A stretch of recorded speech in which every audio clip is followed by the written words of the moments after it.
கர்த்தருடைய பரிசுத்த நாமத்திற்கு மகிமை உண்டாவதாக. Job chapter 42 verse 9. அப்பொழுது தேமானியனான எலிப்பாசும் சூகியனான பில்தாதும் நாகமாத்தியனான சோப்பாரும் போய் கர்த்தர் தங்களுக்கு சொன்னபடியே செய்தார்கள். அப்பொழுது கர்த்தர் யோபின் முகத்தை பார்த்தார். இந்த வசனத்திலே நாம் வாசிக்கிறபடி கர்த்தர் யோபுவினுடைய முகத்தை பார்த்தார் என்று சொல்லப்பட்டிருக்கிறது. கர்த்தர் யோபுடைய முகத்தை அவர் பார்த்தார். கர்த்தர் யோபுடைய முகத்தை அவர் பார்ப்பது, தேவன் அவர் பார்ப்பது என்று சொன்னால் அப்பொழுதுதான் அவர் முகத்தை பார்த்தாரா? இல்லை. ஆண்டவர் இடையிலே அவர் யோபுடைய முகத்தை பார்க்காமல் தவிர்த்து வந்தார். யோபுடைய முகத்தை அவர் ஏன் பார்க்கவில்லை? அதுக்கு பிறகு ஏன் பார்க்க வேண்டும்? ஏன் பார்த்தார்? யோபுடைய முகத்தை அவர் பார்க்க பிடிக்காமல் அல்ல. யோபு சன்மார்க்கன், அவன் உத்தமன், தேவனுக்கு பயப்படுகிறவன், பொல்லாப்புக்கு விலகி ஜீவிக்கிறவனாய் அவன் இருந்தான்.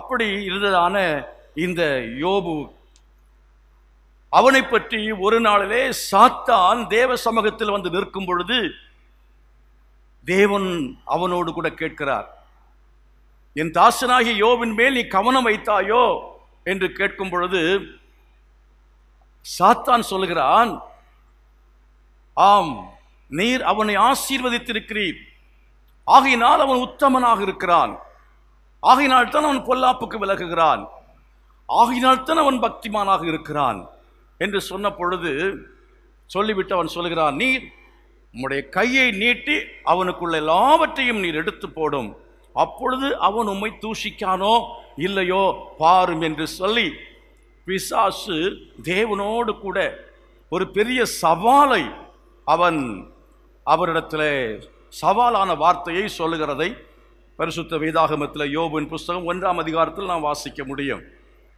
அந்த சவாலை தேவன் ஏற்றுக்கொண்டார்.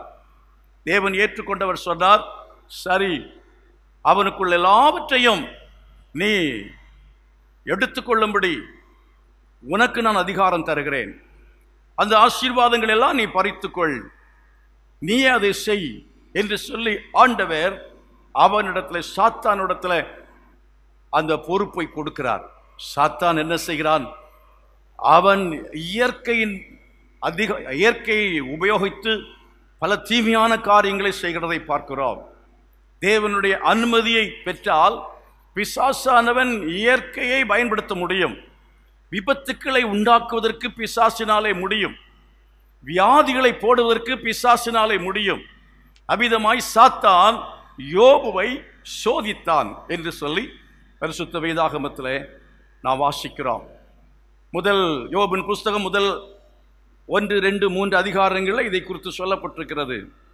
ஆனால் யோபு அவன் இந்த துன்பங்கள் எல்லாம் அவனுடைய வாழ்க்கையில் வந்த போதும் கூட அவன் ஆண்டவருடைய நாமத்தின் மேல் விசுவாசம் உள்ளவனாக இருந்தான். தேவனாகிய கர்த்தர்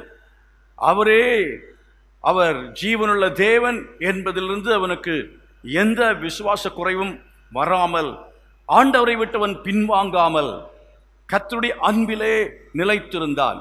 அந்த உத்தமத்திலே அவன் நிலைத்திருந்தான், பரிசுத்தத்திலே அவன் நிலைத்திருந்தான். அவ்விதமாய் தேவனுடைய அந்த அன்பிலும் பரிசுத்தத்திலும் அவன் நிலைத்திருந்ததற்கு பிறகு சாத்தான் வெட்கப்பட்டு போனான். அவனை குறித்து தேவனுக்கு மிகவும் பெருமை, தேவனுக்கு மிகவும் சந்தோஷம். யோபுவை குறித்து என்ன நம்பிக்கை வைத்திருந்தாரோ அந்த நம்பிக்கையை அந்த யோபு சாத்தானுக்கு முன்பதாக காப்பாற்றினான் என்று சொல்ல வேண்டும். இன்றைக்கும் தேவ சபையிலே வந்திருக்கிறதான நாம் ஒவ்வொருவரை பற்றியும் கர்த்தர் சாத்தானுக்கு முன்பதாக ஒரு சவாலை வைத்திருக்கிறார்.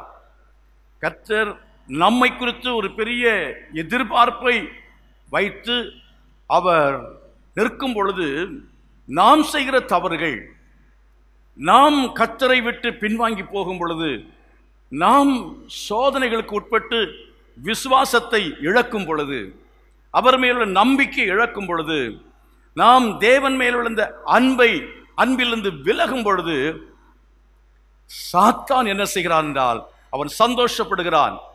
அவனுக்கு அது கொண்டாட்டமான நேரமாக இருக்கும். தேவனாகிய கர்த்தரோ அவர் நம் நிமித்தமாய் தலை குனிந்து நிற்பார் சாத்தானுக்கு முன்பாக. அவ்விதமான ஒரு நிலை யோபுவின் நிமித்தமாக தேவனுக்கு வரவில்லை. தேவன் என்ன செய்தார் தெரியுமா? அவர் இந்த விதமாய் பிசாசுக்கு யோபுவை ஒப்பு கொடுத்து இருந்தாலும் அவன் படுகிற உபத்திரவங்கள், பாடுகள் எல்லாவற்றையும் பார்க்கும் பொழுது என் தேவனாகிய கர்த்தருக்கு எந்த விதத்திலும் நிம்மதியாக இருந்திருக்காது. நான் நினைக்கிறேன், யோபு தூங்கவில்லை என்றால் என் தேவனாகிய கர்த்தர் அவரும் தூங்காமல் இருந்திருப்பார். உபத்திரவங்கள் வரும் பொழுது, பாடுகள் வரும் பொழுது, துன்பங்களுக்குள்ளாலே நாம் கடந்து செல்லும் பொழுது ஒருவேளை தண்டனை நிமித்தமாக வந்திருக்கலாம், அல்லது ஆண்டவர் நம்மை இன்னும் பரிசுத்தப்படுத்திக் கொள்வதற்காக, நம்முடைய விசுவாசத்தின் உறுதியை சோதிப்பதற்காக, நம்முடைய அன்பின் ஆழத்தை சோதிப்பதற்காக கர்த்தர் துன்பங்களையும் உபத்திரவங்களையும் பாடுகளையும் அனுமதிக்கிறதான சமயத்தில் நாம் அந்த பாடுகளோடாய் கடந்து போகும் பொழுது நம்முடைய வாழ்க்கையிலே நாம் கண்ணீர் வடித்துக் கொண்டிருப்போம். நம்முடைய வாழ்க்கையிலே நாம் பல நாட்கள் தூங்காமல் இருப்போம். அப்படி இருக்கும் பொழுதெல்லாம் நான் நம்புகிறேன், நான் விசுவாசிக்கிறேன், வேதம் சொல்கிறது, இஸ்ரவேலை காக்கிறவர் உறங்குவதுமில்லை தூங்குவதுமில்லை. என் ஆண்டவரும் உறங்க மாட்டார், அவர் தூங்க மாட்டார், அல்லாவிட்டால் அவர் அமைதியாக இருக்க மாட்டார், அவர் சந்தோஷமாய் இருக்கவே மாட்டார். அவருக்கு சந்தோஷமாய் இருக்க முடியாது. நீங்கள் உங்கள் பிள்ளைகளுக்கு சுகமில்லை என்றால், வியாதி படும்போது இந்த பிள்ளைகளை நீங்கள் மருத்துவமனைக்கு எடுத்துச் செல்கிறீர்கள். மருத்துவமனைக்கு எடுத்துச் செல்லும் பொழுது அந்த பிள்ளைகளுக்கு மருத்துவர் சொல்கிறார், மாத்திரை மாத்திரம் போதாது, அதாவது ஊசியின் மூலமாக மருந்தை செலுத்த வேண்டும், ஒரு இன்ஜெக்ஷன் அவருக்கு அவசியம், குழந்தைக்கு அவசியப்படுகிறது என்று சொல்லும் பொழுது நாம் என்ன சொல்லுவோம்? கூடுமானவரை தவிர்ப்பதற்காக பார்ப்போம். அவசியம் தேவையா என்று கேட்போம். ஆம், போடுவது நல்லது. இனி மருந்தினாலே மாத்திரையினாலே நாம் சுகப்படுத்துகிறதை விட ஊசியின் மூலமாய் மருந்தை செலுத்துவதன் மூலமாக, இன்ஜெக்ட் பண்ணுவதன் மூலமாக கொஞ்சம் சீக்கிரமாய் என்ன செய்ய முடியும், குணமாக முடியும் என்று அவர் சொல்லும் பொழுது ஆலோசனை கேட்டு நாம் என்ன செய்கிறோம்? ஒத்துக்கொள்கிறோம். குழந்தையை நர்ஸுடைய கையில் கொடுக்குறோம், இல்லை நம்முடைய மடியிலே வைத்திருப்போம். குழந்தைக்கு இன்ஜெக்ஷன் போடும் பொழுது எத்தனை தாய்மார் இல்லை எத்தனை தகப்பன்மார் சந்தோஷத்தோடு நீங்கள் கெம்பீரித்து பாடுவீர்கள்? ஆஹா ஓஹோ என்று எத்தனை பேர் அப்பொழுது சந்தோஷப்படுவீர்கள்? இல்லை, குழந்தை அழும்போது உங்கள் கண்ணில் என்ன செய்யும்? கண்ணீர் வரும். குழந்தையினுடைய அலறல், அந்த சத்தத்தினாலே நீங்களும் மனம் நொந்து என்ன செய்வீர்கள் என்று சொன்னால், குழந்தையை பார்க்க மாட்டீர்கள். கொஞ்ச நேரம் இன்ஜெக்ஷன் எடுத்த உடனேயே உங்கள் முகத்தை திருப்பிக் கொள்வீர்கள். குழந்தை அந்த பக்கமாய் கொடுத்து விட்டு குழந்தையை நீங்கள் பார்க்காமல் முகத்தை திருப்பிக் கொள்வீர்கள். அதே போலத்தான், அதை அவ்விதமாகத்தான் தேவனாகிய கர்த்தர் யோபுடைய வாழ்க்கையில் இவைகள் எல்லாவற்றையும் அனுமதித்து அவர் என்ன செய்தார் என்று சொன்னால், கண்ணீரோடும் வேதனையோடும் கூட தான் இருந்திருப்பார். ஆனால் அவருக்கு ஒரு நம்பிக்கை உண்டு. யோபு அவன் என்ன செய்ய மாட்டான்? அவன் மரித்து போக மாட்டான், அல்லாவிட்டால் அவன் தேவ அன்பை விட்டு விலகி போக மாட்டான், விசுவாசத்தை விட்டு விலகி செல்ல மாட்டான் என்று கர்த்தர் அவன் மேல் நம்பிக்கையோடு கூட அவர் சாத்தானுக்கு ஒப்பு கொடுத்திருந்தார், அல்லது பாடுகளுக்கு அவனை ஒப்பு கொடுத்திருந்தார். அவ்விதமாக இந்த பாடுகள், உபத்திரவங்கள் இவைகள் ஒப்பு கொடுக்கும் பொழுது யோபு கூட கேட்டு அவன் என்ன சொல்கிறான் பாருங்கள். யோபு அதை அறிந்திருந்தான். இந்த சோதனை பாடுகள் எதற்காக என்று அவன் சொல்கிறான். இந்த பாடுகளையும் உபத்திரவங்களையும் நான் அடைவது நிமித்தமாய் நான் விசுவாசத்தில் பொன்னை போல மாறுவேன் என்று சொல்கிறான். நான் சோதிக்கப்பட்ட பின்பு பொன்னாக விளங்குவேன் என்று சொல்லுகிறதை பார்க்கிறோம். அருமையானவர்களே, நம்ம எந்த அளவுக்கு ஆழமாக வேரூன்றி இருக்கிறோம் என்கிறது எப்பொழுது தெரியும்? நாம் சோதிக்கப்படும் பொழுது மட்டும்தான். ஒரு சகோதரி ஜெபம் பண்ணினார்களாம். எனக்கு பொறுமையை தாரும் ஆண்டவரே, அடிக்கடி பொறுமை இழந்து விடுகிறேன், கோபம் வருகிறது, எனக்கு பொறுமையை தாரும் என்று சொல்லி தினந்தோறும் ஜெபித்தாள். அப்பொழுது ஆண்டவர் அவளுக்கு என்ன கொடுத்தார் என்றால் உபத்திரவத்தை கொடுத்தார். பயங்கரமான பாடுகளும் உபத்திரவங்களும் அதற்கு பின்பு அவளுடைய வாழ்க்கையிலே வர ஆரம்பித்தது. அப்போ ஆண்டவரிடத்தில் அவள் போய் கேட்டாள், ஆண்டவரே, நான் ஜெபம் பண்ணினது எதற்காக என்றால் பொறுமை வேண்டும் என்பதற்காகத்தான் நான் ஜெபித்தேன். ஆனால் நான் ஜெபித்ததற்கு நேர்மாறாக நான் கேட்டதை நீர் கொடுக்கவில்லை, கேட்காத உபத்திரவத்தை கொடுத்திருக்கிறீரே என்று சொல்லி அவள் ஆண்டவரிடத்தில் அவள் வந்து கேட்ட பொழுது கர்த்தர் அவளோடு கூட சொன்னாரா, நீ வேதத்தை எடுத்து படித்துப்பார் என்று வேதத்தை எடுத்து படிக்கும்படி செய்தார். பரிசுத்த வேதாகமத்திலே இருந்து கர்த்தர் பேசினார். வேதத்திலே சொல்லப்பட்டிருக்கிற அந்த வார்த்தையை அவள் கவனித்தாள். பரிசுத்த வேதாகமம் என்ன சொல்கிறது? உபத்திரவம் பொறுமையை உண்டாக்கும், உபத்திரவம் பொறுமையை உண்டாக்கும் என்று சொல்லி இருக்கிறது. பரீட்சை பொறுமை என்ன செய்யும்? உண்டாக்கும் என்று சொல்லி இருக்கிறது. ஆகினால் அருமையானவர்களே, நம்முடைய வாழ்க்கையிலே நாம் இன்னும் அதிக பொறுமை உள்ளவர்களாய் மாற வேண்டும், இன்னும் சாந்தம் உள்ளவர்களாய் மாற வேண்டும், இன்னும் விசுவாசத்தில் வீரர்களாய் மாற வேண்டும், இன்னும் அதிகமாக நாம் கீழ்ப்படிதலை கற்றுக்கொள்ள வேண்டும் என்று சொன்னால் இயேசு கடந்து போன அதே பாதைதான், யோபு கடந்து போன அதே பாதைதான், ஆபிரகாம் கடந்து சென்ற அதே பாதையில் தான் நாமும் கடந்து செல்ல வேண்டும். இயேசு கீழ்ப்படிதல் மூலமாக, அவர் பாடுகள் மூலமாக, பாடுகளுக்கு தன்னை ஒப்புக் கொடுத்ததன் மூலமாக கீழ்ப்படிதலை கற்றுக்கொண்டார் என்று வேத புத்தகம் சொல்லுகிறது. இயேசு கிறிஸ்து பாடுகள் மூலமாய் அவர் கீழ்ப்படிதலை கற்றுக்கொண்டார். நம்முடைய வாழ்க்கையில பாடுகளை நாம் அனுபவிக்கும் பொழுது ஒன்றை புரிந்து கொள்ள வேண்டும், இது தீமைக்காக அல்ல, கர்த்தர் நன்மைக்காகவே அனுமதித்திருக்கிறார் என்று நாம் அறிந்து கர்த்தரை துதிக்க வேண்டியது அவசியமாக இருக்கிறது. கரங்களை வெற்றி கர்த்தரை மையப்படுத்துவோமா? அவ்விதமாய் அந்த பாடுகள் முடியும் பொழுது டாக்டர் மருந்து செலுத்தினதுக்கு பிறகு வீட்டுக்கு போன உடனே அந்த வியாதியிலிருந்து அந்த குழந்தை சுகமடையும் பொழுது நம்ம எவ்வளவு கண்ணீர் வெடித்தோமோ அதற்குரிய அளவு அப்பொழுது நமக்கு சந்தோஷம் உண்டாகிறது, மகிழ்ச்சி உண்டாகிறது. அந்த வேதனை முடிந்த உடனே அந்த குழந்தையை மறுபடியும் எடுத்து தாய் என்ன செய்வாள்? முத்தமிட்டு கண்ணீரை துடைத்து அவள் கட்டி அணைக்கிறது போல ஆண்டவர் நம்மை பார்த்து சொல்லுவார், இமைப்பொழுது நான் உன்னை கைவிட்டேன், ஆனால் உருக்கமான இரக்கங்களால் உன்னை சேர்த்துக் கொள்வேன் என்று ஆண்டவர் அப்பொழுது நான் நம்மை பார்த்து சொல்லுவார். அருமையானவர்களே, சில சமயத்தில் தேவனுடைய கோபம் அது நிமித்தமாய் வருகிற தண்டனையாக இருந்தாலும் சரி, எதுவாக இருந்தாலும் சரி, நாம் கர்த்தரிடத்திலே சேர வேண்டும். அருமையானவர்களே, யோபு என்ன செய்கிறான் பாருங்கள். யோபுவின் புஸ்தகத்தில் வாசிக்கும் பொழுது யோபு அவன் 42வது அதிகாரத்திலே 3, 4, 5, 6 வசனங்களை வாசித்து பாருங்கள். அறிவில்லாமல் ஆலோசனையை மறைக்கிற இவன் யார்? ஆகையால் நான் எனக்கு தெரியாததையும் என் புத்திக்கு எட்டாததையும் நான் அறியாததையும் அழைப்பினேன் என்கிறேன். நீர் எனக்கு செவிகொடும், அப்பொழுது நான் பேசுவேன். நான் உம்மை கேள்வி கேட்பேன், நீர் எனக்கு உத்தரவு சொல்லும். 6வது வசனம். ஆகையால் நான் என்னை அருவருத்து தூளிலும் சாம்பலிலும் இருந்து மனஸ்தாபப்படுகிறேன் என்றான். தூளிலும் சாம்பலிலும் இருந்து மனஸ்தாபப்படுகிறேன் என்றான். நாம் ஆண்டவருடைய சமூகத்தில் நம்மை தாழ்த்தும் பொழுது ஆண்டவர் என்ன செய்கிறார்? நாம் விசுவாசத்தில் நிலை நிற்கும் பொழுது, நாம் கீழ்ப்படிதலை கற்றுக்கொள்ளும் பொழுது தேவன் என்ன செய்கிறார் என்றால், பாடுகள் உபத்திரவங்களாம் அனுபவித்தாலும் அதில் ஜெயம் வருகிறதான சமயத்தில், வெற்றி பெறுகிறதான சமயத்தில் கர்த்தர் நம்முடைய முகத்தை மறுபடியும் நோக்கி பார்ப்பார். ஆமென், அல்லேலூயா. ஆண்டவர் நம்முடைய முகத்தை நோக்கி பார்க்கும் பொழுது அவர் முகம் எப்படி இருக்கும் என்றால், கடுகடுப்பாக இருக்காதுன்னு நினைக்கிறேன். அவர் கோபமாக பார்க்க மாட்டார், அவர் மகிழ்ச்சியோடு பார்ப்பார். அவருடைய முகத்தில் ஒரு புன்முறுவல் இருக்கும். அவர் மகிழ்ச்சியோடு சந்தோஷத்தோடு கூட பார்ப்பார்.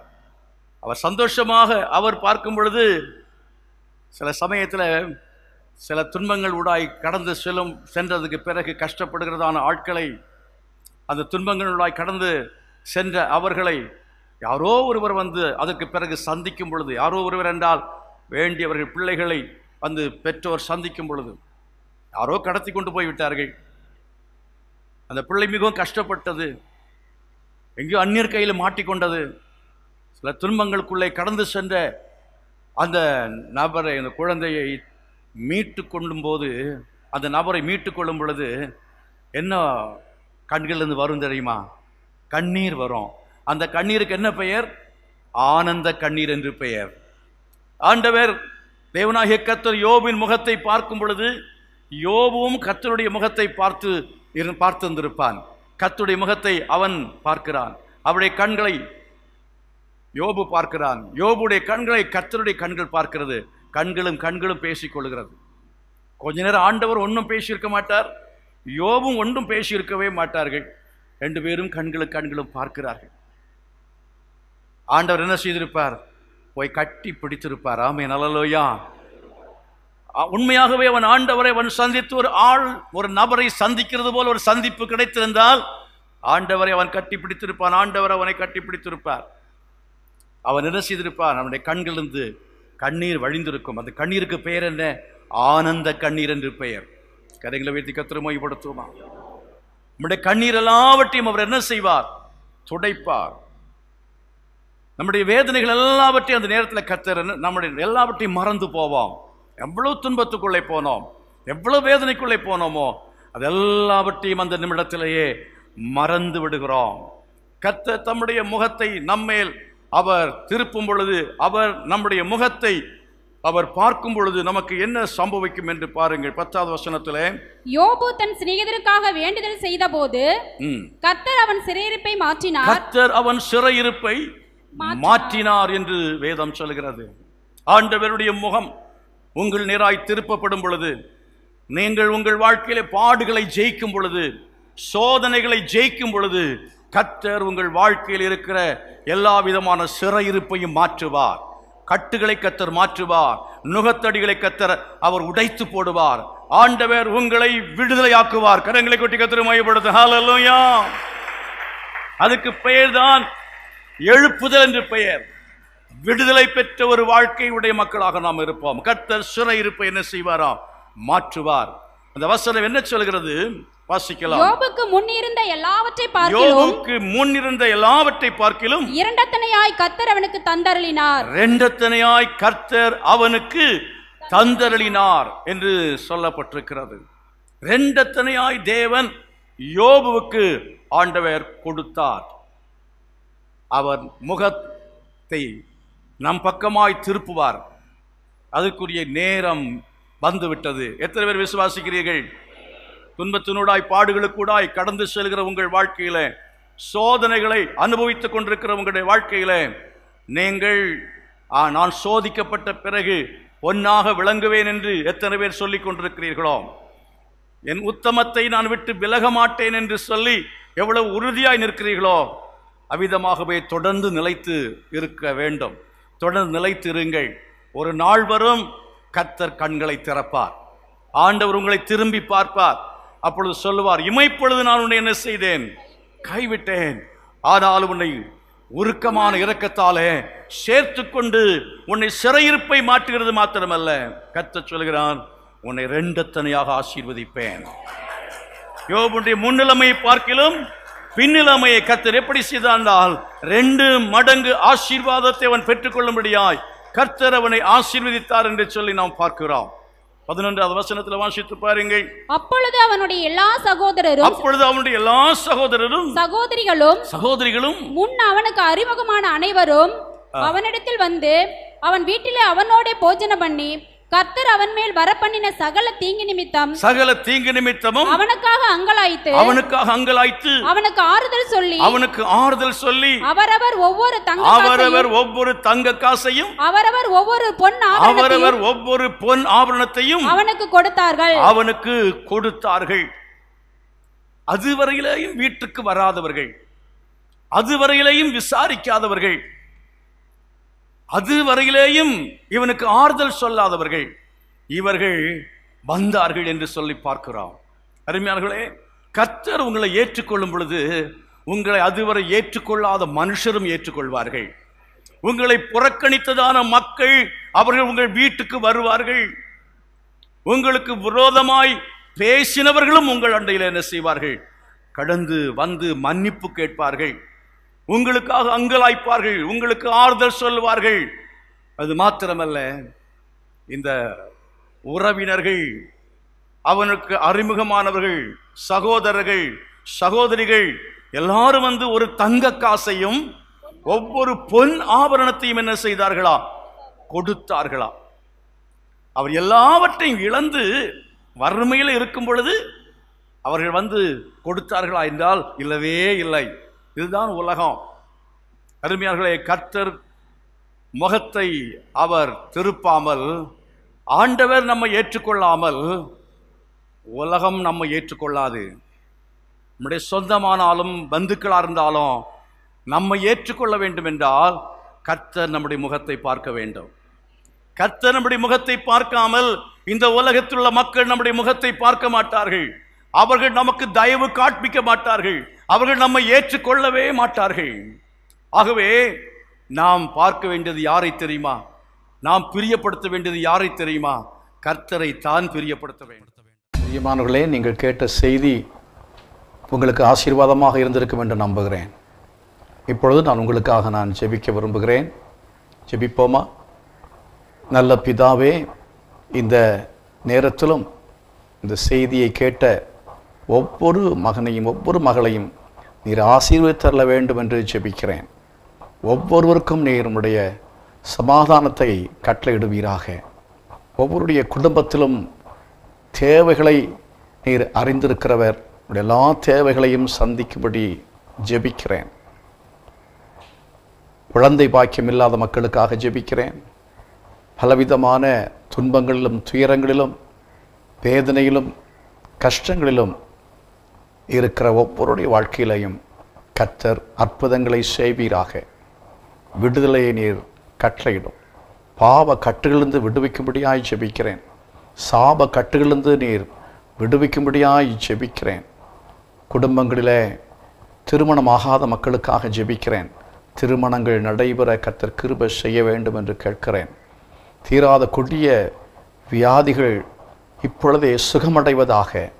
இயேசுவின் நாமத்தினாலே சகலவிதமான பெல்லிசூனிய கட்டுகளும் சகலவிதமான போராட்டங்களும் குடும்பங்களை விட்டு நீங்கும்படியாய் ஜெபிக்கிறேன்.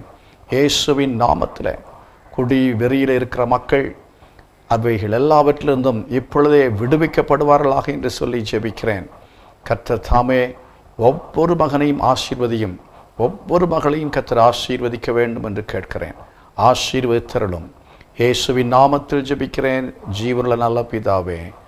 ஆமென், ஆமென்.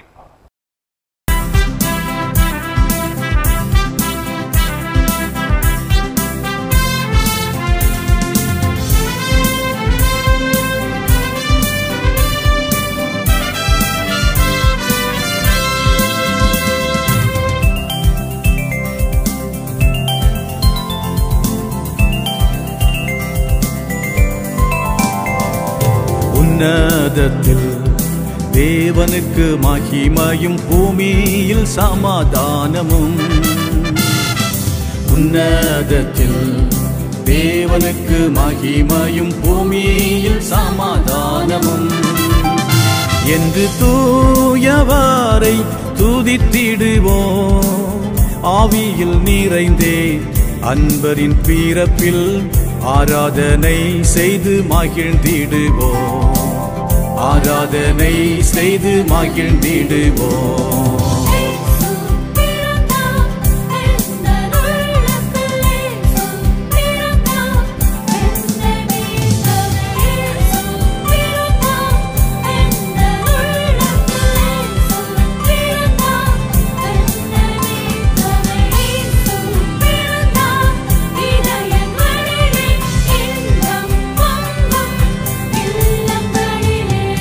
மண்ணில் மகவாய் தேவன் பிறந்தார். மனதின் இருளை அகற்றும் ஒளியாய்.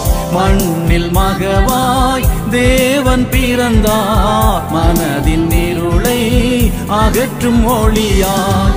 இயேசு பிறந்தார், இதயங்களிலே இன்பம் பொங்கும் இல்லங்களிலே. இயேசு பிறந்தார், இதயங்களிலே இன்பம் பொங்கும் இல்லங்களிலே.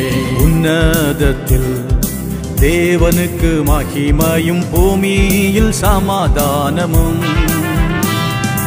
உன்னதத்தில் தேவனுக்கு மகிமையும், பூமியில் சமாதானமும் என்று தூயவரை துதித்திடுவோம். ஆவியில் நிறைந்தே அன்பரின் பிறப்பில் ஆராதனை செய்து மகிழ்ந்திடுவோம். ஆராதனை செய்து மகிழ்ந்திடுவோம்.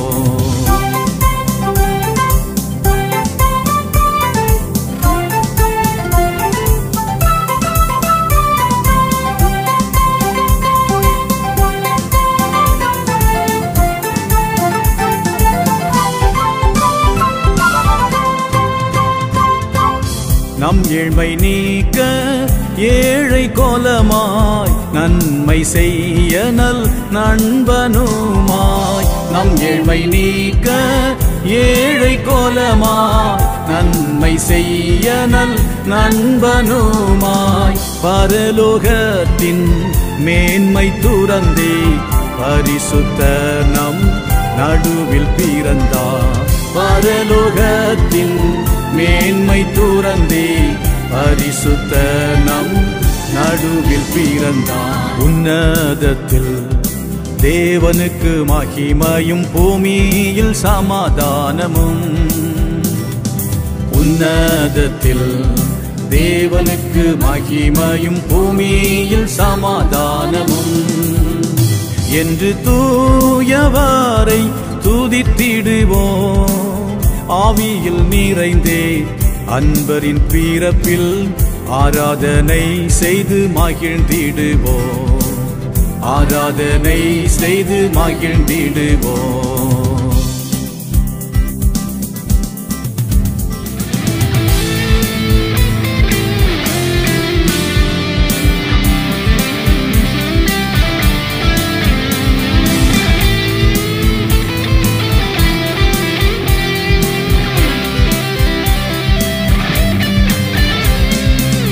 இம்மானுவேலாய் ஈகத்தில் பிறந்தார், என்றும் நம்மோடிருக்கும் இயேசு தெய்வம்.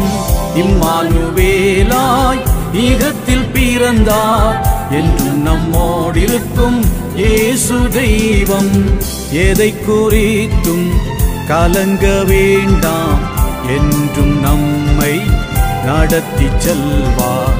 எதை குறித்தும் கலங்க வேண்டாம், என்றும் நம்மை நடத்தி செல்வார். உன்னதத்தில் தேவனுக்கு மகிமையும், பூமியில் சமாதானமும்.